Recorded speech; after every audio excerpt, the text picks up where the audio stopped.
Hi guys, welcome back to our channel Finance for Beginners. Today in this video I'm going to show you how to check spreads in MetaTrader 4. To do so, follow some simple steps with me.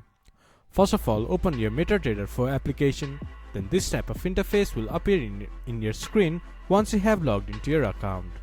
From the top left corner you can see Market Watch section.